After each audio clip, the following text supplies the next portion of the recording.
Earlier in the year, the CAB Forum voted in favour to reduce the maximum validity period for SSL/TLS certificates from 398 days gradually down to 47 days by 2029. We have been faced so many times with customers not being able to understand the seriousness of a key compromise and not understanding why it's so critical to resolve it within 5 days. To help us unpack this topic, I'm joined today by Arvid Vermote, GlobalSign's Chief Information Security Officer. Whenever the PQC on drops, RSA is broken, and suddenly everything needs to be switched over. Earlier this year, we asked you on our socials what you wanted to hear more about on the podcast, and one topic stood out: how the CAB Forum works. To help us unpack this topic, I'm joined today by Arvid Vermote, GlobalSign's Chief Information Security Officer. Arvid's not just a CISO, he's also a key contributor in the CAB Forum, and he's here to give us some insight into what the forum actually does, how decisions get made, and why it matters to anyone relying on digital certificates and PKI. Welcome to the podcast, Arvid. Thank you, Michelle. Good to be here. Okay, I feel like we should start at the beginning. What exactly is the CAB Forum, or using its full title, the Certificate Authority Browser Forum? It kind of has this mysterious behind closed doors vibe. So why was it created? Who's involved? And how does it actually work behind the scenes? So yeah, I think that's a very good question. Actually, this year, it's the 20th year of the CAB Forum existing. So it was founded in 2005 by a few CAs, including Commodore back in the days, which is now Sectigo, GlobalSign, and a few others that are not there anymore. And the idea was to create a body where the CAs and the browsers could come together and discuss about standards, technical implementation, rules and policies in order to govern the ecosystem and to make sure that things were standardized and secure for the customers and the users of the internet. Now, how does it work? There's multiple constructs in terms of how the CAB Forum convenes. 3 times a year for the last 20 years, there has been what is called a face-to-face meeting, which typically is organized at the beginning of the year in the south of the globe, then in the center, so around Europe, and then the last one, which is typically October, is in the Americas. There, in between the face-to-face meetings, there's also online meetings that happen on a weekly, bi-weekly basis. But then you do have working groups related to server certificates, code signing certificates, but also validation and so on, where real technical matters are discussed and the nitty-gritty details of what's written in the standards. So in terms of the membership, as I said, it's on one hand the browsers. So you have Chrome, Apple, Mozilla there, and a few others. And then on the other hand, you have the certificate authorities itself, which are then the players that do issue certificates. Now, not any certificate authority can join the CAB Forum. There are some base requirements, like having the necessary audit reports, being of a necessary size where it's relevant to include the CA. So there will be all these discussions between the browsers and the different CAs to improve the requirements. At the end of the day, how it works is that they will end up their discussion and come with a proposal for a change. And that is then formed in a so-called ballot. Ballot requires 2 endorsers. Active parties supporting the ballot. Then it will be voted upon. And there is a defined quorum of how many CAs and browsers need to say yes or no, or not abstain. So if the quorum is met, then the vote will pass or fail, and depending on that, the requirements will be changed. A new version of the requirements will be published. Then the CAs need to comply to that new version. They will be audited upon it, and if they do not comply, then it's an incident which then follows a completely different route. And having multiple incidents might lead in being distrusted by the browsers, after which, a CA certificate are not usable anymore, and typically then means the end of the CA or a bankruptcy. But that's, of course, an extreme scenario. It's not like you have that after one incident, but it's key for CAs to be active in the forum, because only that way you can keep abreast with all the changing requirements and make sure that you are compliant. That's a really good explanation. Thank you, Arvid. You talked about ballot and how things then go through to a vote. Now, there was a vote earlier in the year. I want to talk about the 47-day SSL/TLS certificate validity change. And I think there are many others that have occurred, but I think this is the one that's made the biggest shift in the industry. For the audience who perhaps don't know what I'm talking about, earlier in the year, the CAB Forum voted in favour to reduce the maximum validity period for SSL TLS certificates from 398 days gradually down to 47 days by 2029. It's a big shift from the once-a-year renewal cycle most teams are used to. So, Arvid, how did this proposal come about? Why is it happening? And what does it mean for those trying to balance risk and compliance? So I think already for a good 5 to 6 years, there were clear signals from the browsers that they were looking at decreasing the validity period of certificates. For long, it was Google driving this, who was saying that somewhere in the future, they would want to push towards 90-day certificates. But then last year, I think it was during the CAB Forum meeting in Seattle, so the last one of 2024, Apple actually came with their own proposal, which was then what we are currently covering, to gradually reduce to 45 days, which means 47 days because they gave a bit of a buffer there. But ultimately, they want certificates to be rotated every 45 days. So, why was this pushed and why is this critical towards the internet as a whole? I think there's two main reasons. The first of all is to make sure that keys of compromised certificates do not live around for a long time or can't be abused for a long time. But actually, the primary reason is less direct, but more critical to the PKI, which is that shorter validity periods push certificate consumers into more agility. And for the last 10 to 20 years, this has been one of the key threats throughout the whole PKI ecosystem. And that is the fact that whenever you have an issue with a certificate, being it a key compromise, another security compromise or a compliance issue, that browsers and CAs were always faced with the fact that websites that were using certificates were unable to replace them quickly. Unable to replace them in the time frame that browsers and CAs would like to minimize the risk upon internet users. It's incredibly difficult as a CA, whenever you have an incident, to make sure and to handle all those customers that need to replace certificates in 24 hours when it's a security compromise, or in 5 days when it's a compliance issues. We have been faced so many times with end customers not being able to understand the seriousness of a key compromise and the integrity of the traffic being impacted, or when it comes to the compliance issues itself, then not understanding why it's so critical to resolve it within 5 days, that there is something wrong with the attested identity.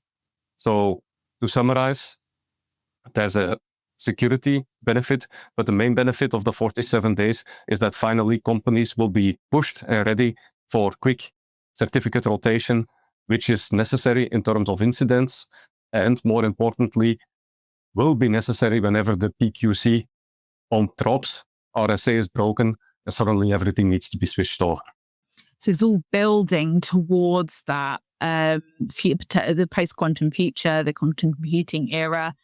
I was going to say, for some of our listeners, as IT managers, they may feel like, it's going to be such a headache managing all that. But actually, it's a chance for you to stop, look at your certificate inventory, and become agile on how you manage that. And with the right provider, you can have solutions to support you in that journey. So it's very much comes down to that security aspect, like you said. Are there any other areas of PKI governance companies should be aware of? So I think, the next 5 years, mainly it's that agility, not only for the 47 days, but also for the PQC readiness. I mean, everyone talks about it. Everyone knows that RSA encrypted traffic will be, malicious people will be able to break it in 5 to 10 years. Currently, there's no PQC algorithms endorsed yet for CAs to issue certificates with. As soon as that day comes and the first PQC resistant algorithms are endorsed by the CAB Forum, companies should be ready on that specific day to switch over, because with the whole PQC thing, you have the harvest now, decrypt later type of attacks. the quicker we can switch, or any company can switch, the better for their security posture, and the more they can limit the impact on their confidentiality later down the road. So I think it's mainly the agility. One other thing that is important and that we are seeing as a question from a lot of our customers is previously, in the last 10 years, there was quite of a hybrid PKI that a lot of companies implemented, which means that they typically had one trust chaining towards a public CA for multiple use cases. Multiple use cases meaning TLS, code signing, S/MIME, private PKI, user authentication certificates, and everything else. Now, previously, this was possible because the validity requirements were not so tough, or certificates could be valid for quite a long time. Now, with the validity of publicly allowed TLS certificates going down to 47 days, also S/MIME certificates going down, and the fact that browsers are becoming more and more hesitant, which I completely understand, to be honest, to accept anything else in trust chains when it comes to certificates, there will be a need for companies to move again to a model where they only consume those certificates that require a public trust chain from public trust chains, but they move back everything else to internal PKIs and internal CAs. Now, PKI is a niche. It's difficult. There's not a lot of people that understand it. So again, we see, like in the 90s, all these companies faced with the fact that suddenly they need to have crypto people on board. They need to buy HSMs and a lot of other stuff that is very costly and very maintenance heavy to operate. So we do see a lot of demand again for companies like us to then create internal PKIs, host them on behalf of customers, and make sure that they can use all those esoteric type of certificates that they want, but still have that whole PKI chain protected in a way that is in line with the standards that we use for public PKI, but not fully needs to comply to it. So it can, for example, have longer validity requirements or less stringent identification of certificates and the contents and so on. So investing now could protect your company, your organization for the long term as we enter this new era with post-quantum. And obviously, I can't not bring it up, AI and the way AI is used in the threat act from the threat actors, but also how it could be used within security. Investing now to build that agility into your security will pay off. Exactly. It's good you mention AI there, because I often get that question from customers, like, what's the impact of AI on PKI? Now, I think, PKI, it's about chains, signatures, and trust. So in terms of direct impact, I don't think there will be any. Indirect impact, I think there's two areas. We might see a possible acceleration of RSA breaking because AI can assist those researchers that are focused upon breaking the RSA algorithm. And of course, similar to that, AI might also help us more quickly advance anything related to quantum computing. Hence, again, we know that RSA is very prone to attacks from quantum computers. So again, there, it might assist quantum computers. So hence, accelerate the date on which RSA, as we currently use it, and its 2K and 4K key size structure, might be broke. Another area then is where we see the indirect use of AI is when it comes to validation. Some types of TLS certificates, but mainly other types of certificates require very high levels of validation of the identity that is stamped upon the certificate, including validating a company, the beneficial owners, traditional things like notary checks, passport scans. Traditionally, they were all done manually by CAs. It has been going on for some time to automate part of that. And of course, with AI, a lot of those identity document checks can be further automated. And with that, we will see hopefully an increase in efficiency there when it comes to quickly issuing even those high class of validation certificates. We like to bust a myth or two in our episodes. And whilst I feel like we have covered quite a few already, do you have one common myth or misconception that you come across when it comes to the CAP forum? That's an interesting one. Often when there is no a lot being voted into effect, some companies or certificate consumers are unhappy by it because typically it pushes them to do something like replacing certificates or investing into agility. Often the CAP Forum is accused of making decisions out of commercial or own self-interest. Like a lot of times we get complaints from companies that reducing certificate validity has to do with CAs wanting to charge more frequently for certificates, right?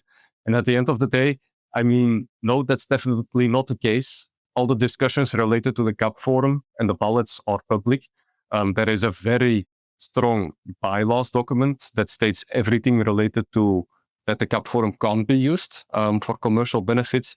And I think it's very important to stress that the only top priority of the CAP Forum and the only focus is maintaining and enhancing the security and integrity of the Web PKI. Before we wrap up, we always end with this question. What is the one piece of tech that you could not live without? That's a very interesting question, and I'll give a rebellious answer, if I may. I'm actually somebody that tries to live or to not be dependent on technology, and you might see it behind me. I just need my violin, a few good sheets, and an old-fashioned paper book. That's all I need. I'll be happy with that. We do rely on tech a lot in our daily lives, so it is good sometimes to step away from that, especially in our roles in the in the tech industry. That's all we have time for today. Thank you to everyone who tuned in, and thank you, Arvid, for joining us on the podcast. This has been Trusted Talk. Until next time. Thanks, Michelle. Thank you for tuning into Trusted Talk, the digital certificate and identity security podcast. Today's episode wasn't just about information, it was about arming you with the knowledge to make critical security decisions immediately. If this episode gave you practical takeaways, don't wait. Subscribe to Trusted Talk on your favorite podcast platform and consider leaving a review to help other security professionals discover these essential insights. For even more urgent resources, like regulatory updates and automation tools, head over to GlobalSign.com. Join us next time as we tackle another pressing topic in digital identity and crypto agility. Until then, stay proactive, stay secure, and thank you for listening.